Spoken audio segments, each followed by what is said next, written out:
Ed. Thanks, Robert. I just want to push a little bit on this up or down vote. I mean, just again, yesterday, the president said, quote, "So look, Ohio, that's the proposal, and I believe Congress owes the American people a final up or down vote." He didn't say a final up or down vote plus demon, using a demon pass procedure. He's promising the American people repeatedly in the last couple of weeks, including the East Room with the doctors in the white coats, a straight up or down vote. Why are you not being clear with the American people about what you want the House to do?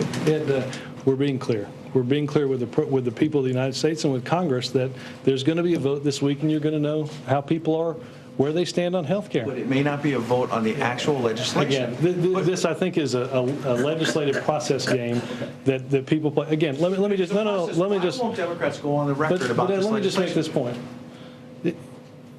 I'm sure that CNN is going to be filled with stories between now and when that vote happens about where people are on that vote. You're asking people where they are on health care reform. You're trying to find out what meetings are happening here so you can ask people where they are on health care reform. That's what this vote's going to be about. You're going to know where people are on health care reform, on where they are on the president's proposal on health care reform, not on where they are on a rule. Sure, but it's also that part is true, leading up to the vote. Right. But it's been a fundamental part of this republic that basically at the end of a long debate like this, there is an up or down vote, and the American people understand what people are doing. Let's understand this is again, I'm not under the impression the House has made a final decision. That announcement and decision. Well, no, because I'm not the Speaker of the House. She'll make that announcement.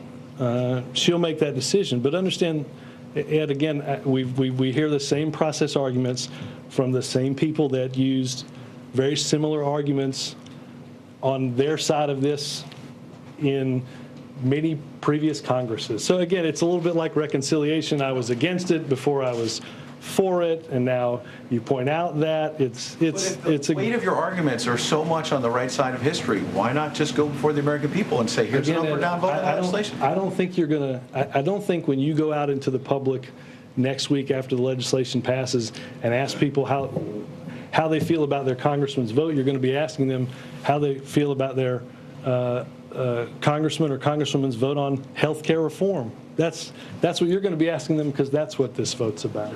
Yes.